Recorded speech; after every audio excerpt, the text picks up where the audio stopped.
The story of the Whittakers has always carried a strange gravity, an unfiltered portrait of life on the margins both haunting and deeply human.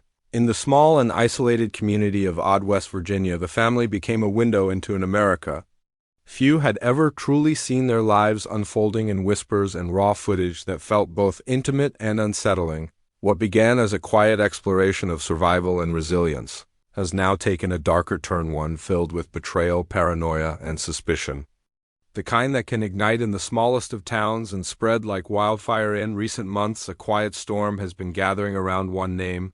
Patrick, once seen as a loyal friend and ally to the Whittakers, he was the man who offered rides to town, brought food when they needed it, and served as a bridge between the family and the outside world. He was there when others weren't, helping in ways that seemed small yet meaningful. But now that bridge seems broken, what was once trust has twisted into accusation and fear. The whispers began online, a few comments, a few theories about something strange happening inside the Whittaker home. At first, it sounded absurd, an internet rumor, another piece of small-town gossip, but then came the claim that Patrick had planted a camera inside the family's home. The idea spread fast, whispered through social media, echoed in live streams and comment sections until it began to take a life of its own. The question was everywhere: did Patrick really betray the Whittakers, or had he become the latest victim of their fragile trust? To understand how it all reached this point, one must return to the roots of the relationship. Patrick's involvement with the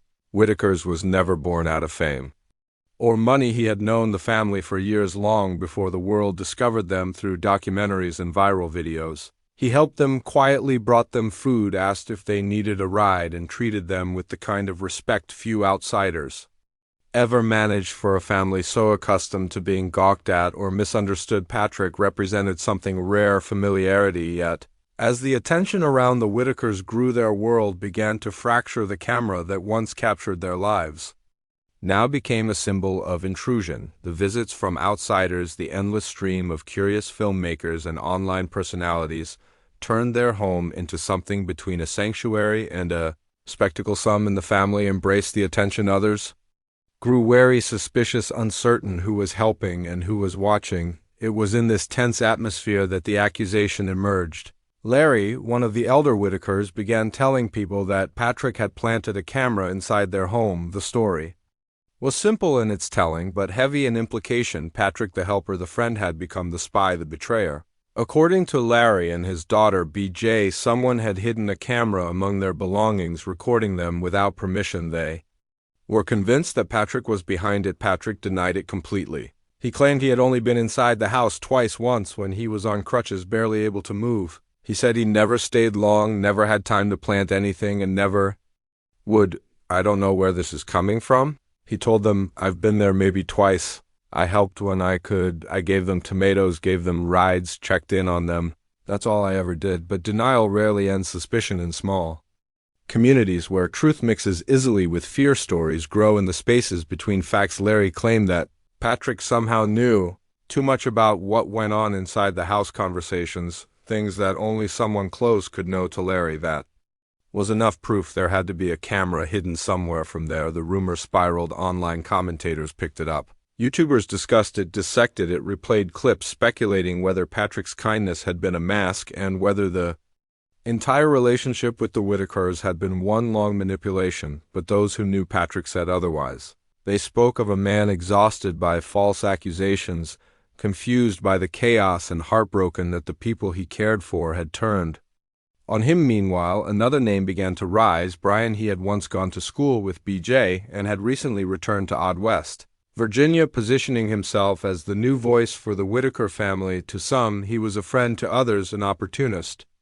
Brian launched a new YouTube channel titled The Whittakers of Odd, claiming it would give the family control of their story, but critics say it was just another attempt to profit off their lives.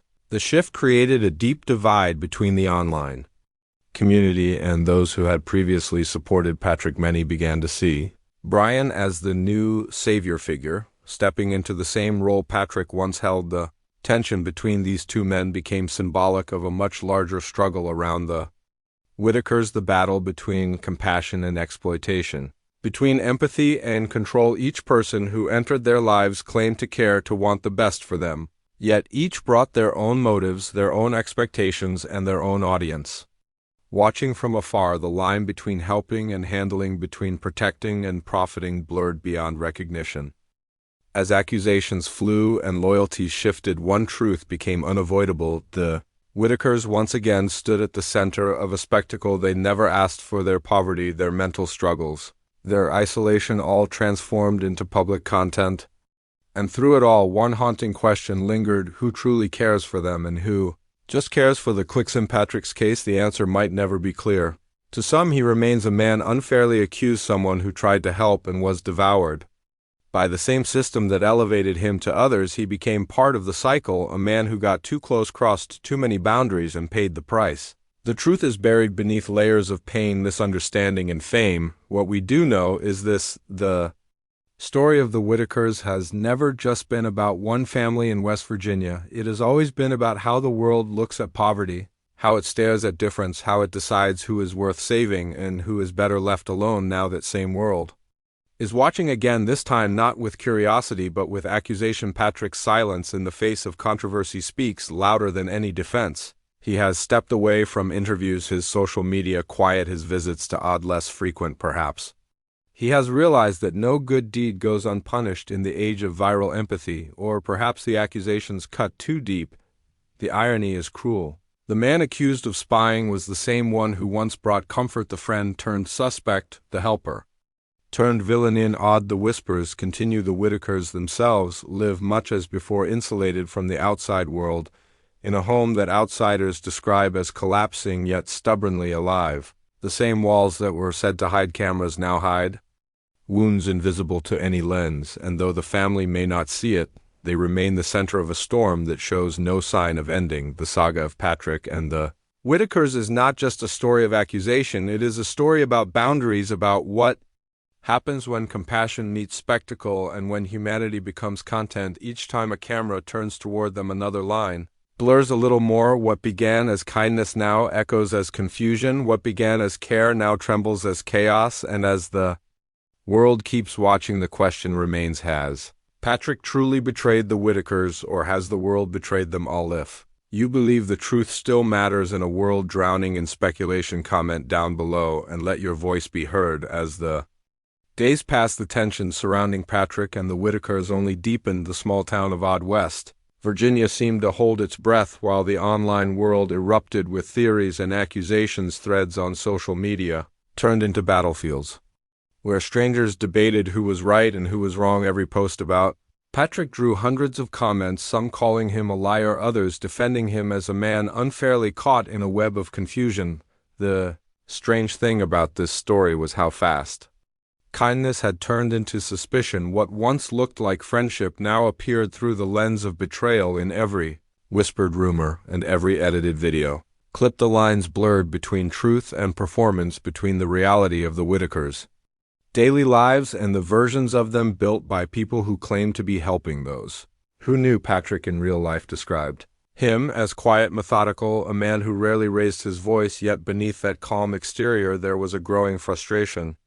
He could not shake the disbelief that everything he had done for the family was now being twisted into something sinister he had never hidden anything. His relationship with the Whittakers had always been in the open. He helped them with errands, fixed their porch, gave them rides to the store, and never once had there been a reason to think he was anything but genuine. But the story refused to rest. BJ, one of the family members, had started to believe that someone was watching them. Her mind restless, her nights filled with strange sounds and flickering lights that she swore were signs of hidden devices. Paranoia began to grow like a shadow, and when she shared those fears with her father, Larry, the seed of suspicion took root. The two began to talk about Patrick in hushed voices, questioning his visits, his phone calls, his gifts, even his kindness. Everything suddenly looked different once the idea of spying had entered their thoughts. In a place like odd, rumors spread faster than truth. Within days, neighbors whispered about Patrick. People who had once waved at him from their porches now looked away. Some believed the accusations because they wanted to, others because it made sense. In a world where the poor and the strange were often exploited, why wouldn't someone take advantage of the Whittakers? Yet there was no proof, no evidence, only the weight of assumption. Meanwhile, across the internet, content creators saw an opportunity. The story of the Whittakers had already drawn millions of views, and now with this new scandal, they had something even more. Combustible, betrayal, suspicion, secret cameras. It was the perfect recipe for viral intrigue. YouTubers uploaded video after video, each promising the truth about Patrick. Each thumbnail more sensational than the last, every upload feeding the machine that thrives on controversy. And then came Brian, the man who had once gone to school with BJ, now positioned as the family's new protector. He appeared in videos standing beside Larry, smiling, assuring the audience that he was helping them start fresh, that he was building something new, a channel dedicated to their lives called The Whittakers of Odd. He said it was about transparency, about showing the family as they really were, not as others portrayed them, but many saw through it immediately. They saw the same pattern repeated again and again, another outsider stepping in, claiming to care, while the world watched to see how long it would last. Patrick watched from afar. The hurt was visible in his rare comments online. He said little, but what he did say carried the tone of exhaustion. He wrote that he had never betrayed the family, that the talk of cameras was nonsense, that he still wished them well despite everything. Yet the damage was done. Once the internet names you a villain, even innocence cannot clean your hands. The irony of it all was striking. Patrick had been the one who insisted on boundaries, who told others to treat the Whittakers with dignity, not as sideshow figures, but as people. He warned against turning their struggles into entertainment. He believed in respect, but now that very respect was being questioned, people replayed his past videos, searching for hidden meanings, every gesture analyzed, every glance picked apart. Some claimed they saw wires in the background, others said they heard faint clicks of recording devices. The obsession bordered on madness. Inside the Whittaker home, life continued with its own rhythm. Larry still sat on the porch with his weathered face turned toward the passing cars.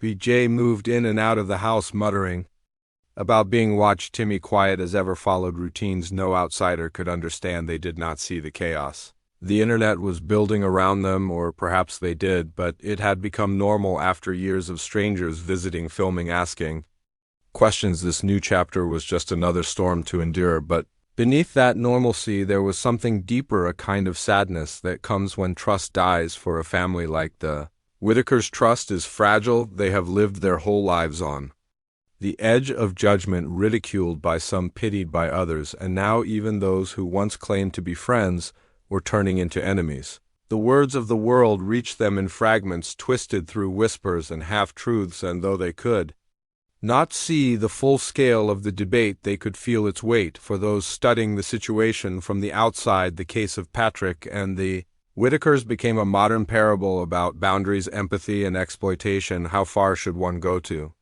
help without becoming part of the story? Where does compassion end and control begin? For Patrick, that line had always been clear, but for others it blurred until it disappeared completely. As Brian's new channel grew, so did the tension. The title itself, The Whittakers of Odd, carried a strange echo of irony, as if acknowledging the spectacle even as it perpetuated it. His videos showed the family laughing, talking, sharing small glimpses of daily life, but behind every frame was the question of intent. Was it care or content? Was it storytelling or surveillance? Viewers debated endlessly. Some defended Brian, arguing that he was helping the family make money, that he was giving them a platform. Others accused him of exploitation, calling it another example of outsiders profiting off the pain of the poor. The divide became ideological, faith versus cynicism, empathy versus entertainment, but in the end both sides were feeding the same system, the one that turns human lives into views. For Patrick, there was no easy way out. He was no longer welcome in the Whittaker home. The door that once opened for him with warmth now stayed shut, locked by paranoia and pride. He continued to live nearby, still seeing their house from a distance, the roof sagging, the paint peeling, the same small structure that had become infamous worldwide. It was as if every time he looked at it he saw not a home but a wound. At night, Patrick replayed the conversations in his mind, the laughter, the kindness, the shared meals. He wondered where it had gone wrong. Maybe it was the fame, maybe it was fear, maybe it was just the natural decay of human connection under the pressure of attention. He thought of Larry's words about the camera and realized it was not about evidence, it was about trust. Once suspicion takes root, it does not need proof, it only needs belief. Meanwhile, online commenters began spinning new theories that perhaps the camera never existed, that perhaps the whole accusation had been planted by someone else to discredit Patrick or to drive him away from the family entirely. Some pointed fingers at Brian, others at random outsiders who had visited the home over the years. The speculation never ended, each new claim adding another layer of confusion until truth itself dissolved into noise. Through it all, one undeniable pattern emerged: every person who came too close to the Whittakers eventually burned out or broke away. They entered with compassion and left with conflict.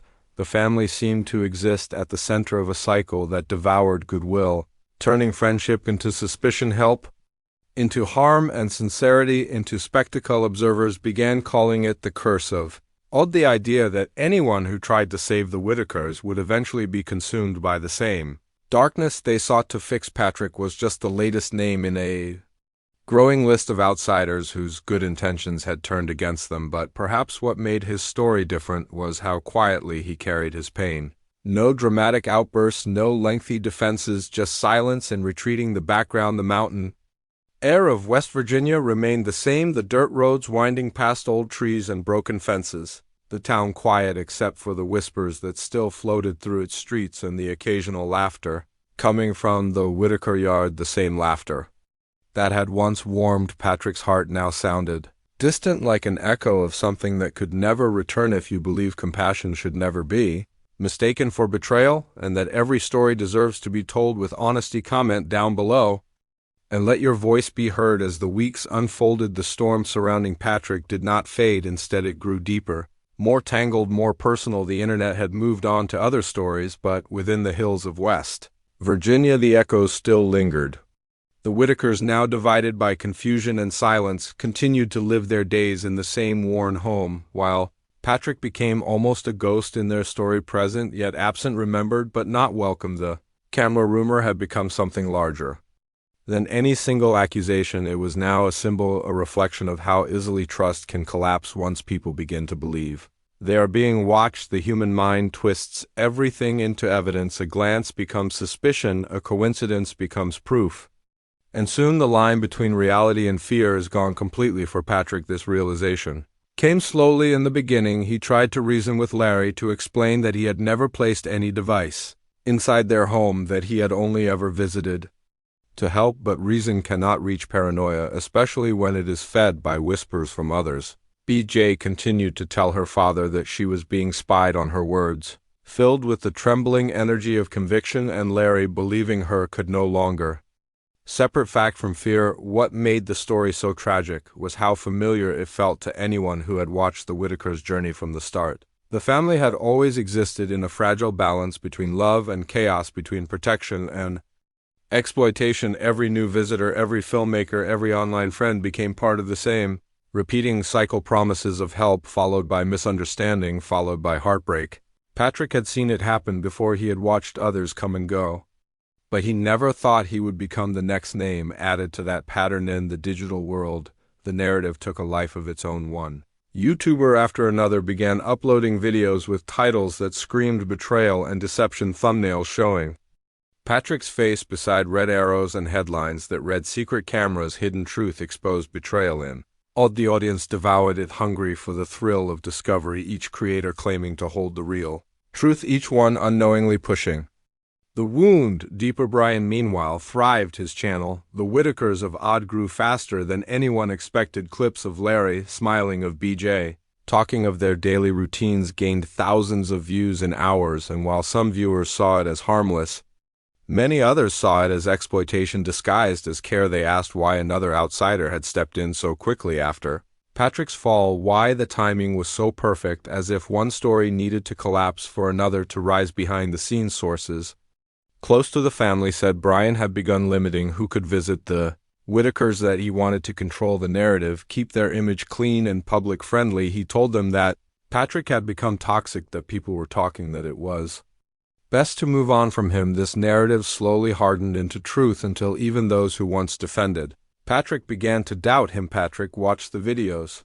quietly. At first, his name mentioned, his intentions questioned, his kindness twisted into manipulation. The weight of it pressed on him like a Slow ache, he wrote in a private message to a friend that he could not recognize the world anymore, that everything he did for love was now being replayed as deceit. He said he missed Larry and Timmy and even BJ, despite it all. He said he wished he could just explain one more time face to face, without cameras, without noise, but he knew that door would never open again. The camera accusation, though never proven, became part of local legend. People in town spoke about it as if it had always been true. They said Patrick had installed something in the wall. Others said he used his phone to record. Still, others claimed the entire family had been bugged by outsiders. Long before Patrick ever came, the story kept changing, but the ending was always the same. Someone was spying, someone was lying, and trust was dead. Observers began to call it a tragedy of attention, a story about what happens when exposure becomes addiction, when lives that should be lived quietly become fuel for an audience that always wants more. The Whittakers had once been seen as victims of circumstance. Now they were characters in a never-ending drama. Their pain broadcast, their faith debated, their very humanity dissected frame by frame. The saddest part was that no one seemed to notice what was truly happening beneath the noise. Larry had become more withdrawn. He rarely left the porch. BJ's mood swung between laughter and suspicion. Timmy's quietness deepened. Patrick's absence left a hollow space that no one could fill. Not even Brian's new presence could mend it. The family's world had become smaller, even as more people watched them than ever before. For those who study psychology, the story offered a painful reflection of what happens when empathy collides with exposure. The boundaries between helper and subject erode until neither side knows where the other begins. The cameras that once aimed to document suffering begin to create it, and soon the act of watching itself becomes the wound. Patrick had tried to live by those boundaries. He had spoken often about respecting privacy, about remembering that the Whittakers were people not content yet. In the end, that same principle was used to condemn him when asked by a small local paper about the accusations. Patrick gave one of his last public statements. He said, "There are no cameras, no hidden devices, only broken trust. I tried to help them and I failed. I think the world failed too." After that, he stopped speaking altogether. His silence became another mystery for the internet to interpret. Some said it was guilt, others said it was peace, but for those who knew him, they said it was simply heartbreak. Back at the Whittaker home, the rhythms of daily life continued, though changed forever. Visitors still came, some bringing gifts, others bringing cameras, each claiming good intentions, yet every new arrival reopened old wounds. BJ spoke less to outsiders.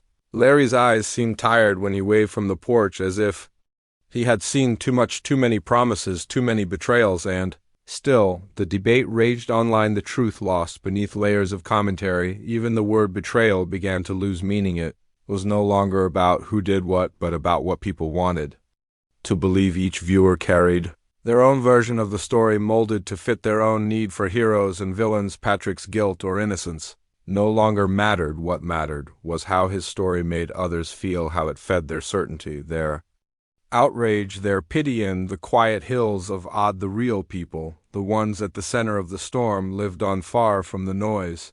They had no social media, no comment sections, no way to defend themselves from the narratives that had consumed their names. Their lives reduced to symbols in a digital morality play. Patrick, the fallen savior; the Whittakers, the eternal subjects, the audience, the judge by.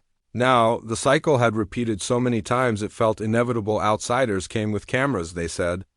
They came with love, they left with stories. The world watched, the world forgot, and the family remained right where they had always been, caught between fascination and neglect, between being seen and being understood for, though still paying attention. This was the true betrayal, not that Patrick had hidden cameras or that Brian had taken his place, but that the world itself had turned their lives into entertainment disguised as empathy, that the suffering of a few could become the spectacle of many, that somewhere along the way compassion had been replaced by content. And as the wind swept through the hollers of West Virginia, carrying the same low hum that had always filled the air, one could almost hear the echo of a question that no one online was asking anymore. What if the Whittakers never needed saving at all? What if the real crime was believing they did? You believe that humanity should never be reduced to views, and that kindness should not be mistaken for control? Comment down below and let your heart speak truth.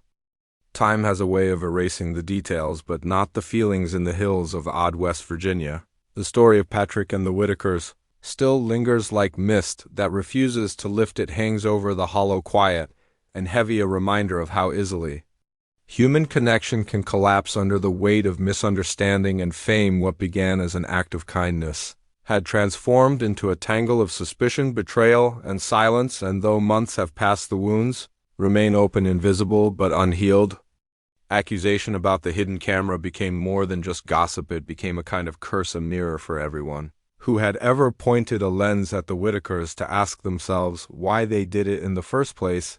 The outsiders said they wanted to help, the audience said they wanted to understand, but somewhere along the way compassion turned to spectacle and dignity to debate. Patrick once believed he could bridge that gap between the family and the outside world. Now he was a ghost in the narrative, a name whispered with confusion, pity, and blame.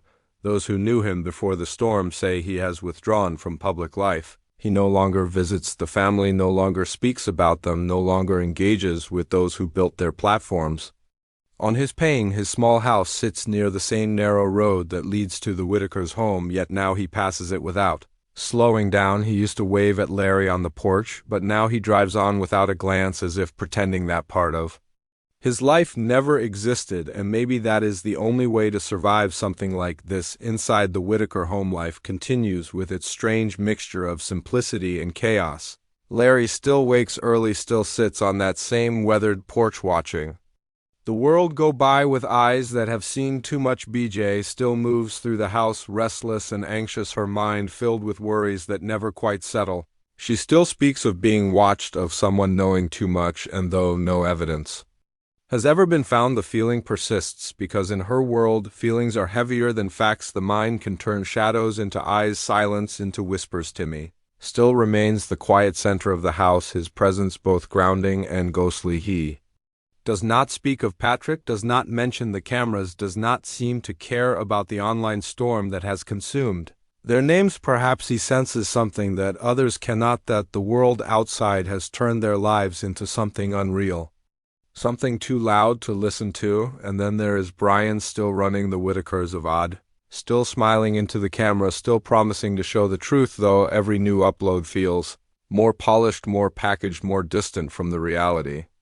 that made the Whittakers' story powerful in the first place. He insists he is helping, that he is giving them a platform, but the comments beneath each video tell another story. Viewers divided between those who cheer him on and those who accuse him of doing exactly what he once claimed to oppose. Every video he posts draws the same questions. Where is Patrick? What really happened? Who is telling the truth?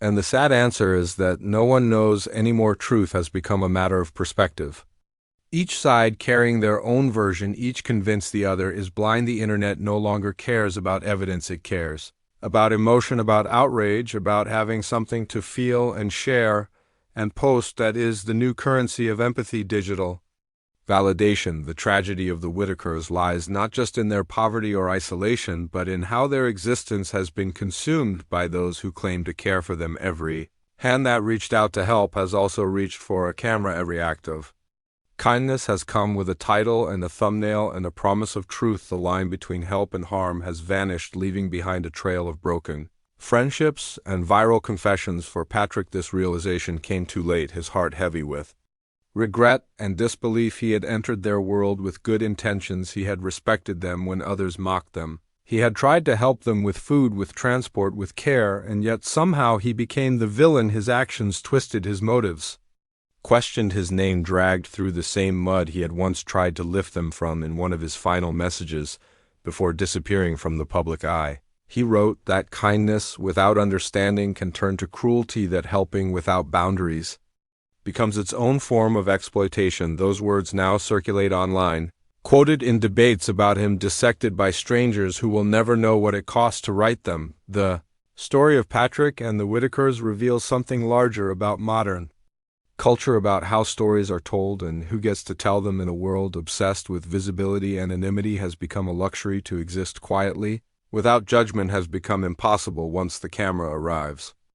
Everything changes once the story begins. It cannot be stopped, and once it spreads, no one can control where it goes. Experts in psychology and media Ethics have since pointed to the Whittaker saga as a case study in parasocial dynamics, the way audiences form emotional attachments to real people on screen people. They believe they know people they want to protect or punish. When the line between viewer and participant dissolves, so does accountability. Everyone becomes part of the story. Everyone becomes responsible for the fallout, but no one feels the blame. In the Appalachian Hills, those consequences are felt in silence. The Whittakers live with the shadows of cameras, both real and imagined. Patrick lives with the weight of being misunderstood. And Brian continues to film, caught between good intentions and public expectation. It is a cycle that feeds on itself. The more the family is discussed, the more they are filmed, the more they are filmed, the more they are discussed until the truth becomes irrelevant and the story becomes everything. Are moments when the fog lifts briefly, when Larry's laughter carries across the yard, when BJ hums to herself on the porch, when the air feels almost peaceful. Those are the moments that remind the world why the Whittakers' story mattered in the first place. It was never about scandal or spectacle. It was about humanity, about endurance, about the simple beauty of life, persisting against all odds. That message still exists, buried beneath the noise, waiting for someone to listen, without judgment, without agenda, without a lens. For Patrick, the redemption may never come. The accusation of betrayal has marked him in ways that time cannot erase, but perhaps his story is not one of defeat, but of warning, a reminder that even the purest intentions can be destroyed by perception, that in the age of endless exposure, no good deed is safe from distortion. His silence now speaks louder than any defense. It stands as a quiet protest against a culture that demands confession over truth and drama over dignity. As for the Whittakers, their lives go on as they always have, shaped by hardship yet resilient, untouched by the debates of the world that watches them. The same home that people called condemned still stands stubbornly against the wind. The same family still gathers within its walls. Their laughter, fragile but real, their existence a defiance against pity and spectacle alike. They are not symbols, they are people, and perhaps that is what the world forgot. The cameras may leave, the viewers may move on, but the story will remain a cautionary tale carved into the hills of a lesson about empathy, boundaries, and the danger of mistaking curiosity for care. It is a story that asks uncomfortable questions about what it means to see and what it means to understand, about why we look at lives like theirs and what we hope to find in doing. So maybe Patrick was betrayed, maybe he betrayed them, maybe the truth lies somewhere in between. What matters more is what the story reveals about all of us, how easily we consume pain, how quickly we turn compassion into content, and how rarely we stop to ask whether our gaze helps or harms. In the end, the only real truth is silence, the silence of Patrick's absence, the silence of the Whittakers' resilience, the silence that lingers when the cameras turn off and the audience moves on. That silence is where the humanity returns, where the spectacle fades. And what remains is something raw and real and fragile. If you believe stories like this should be told with honesty and respect, if you believe that people deserve understanding more than attention, comment down below and remind the world that empathy is not entertainment, it is love. Thank you for watching this video. Click here to watch another video that might interest you.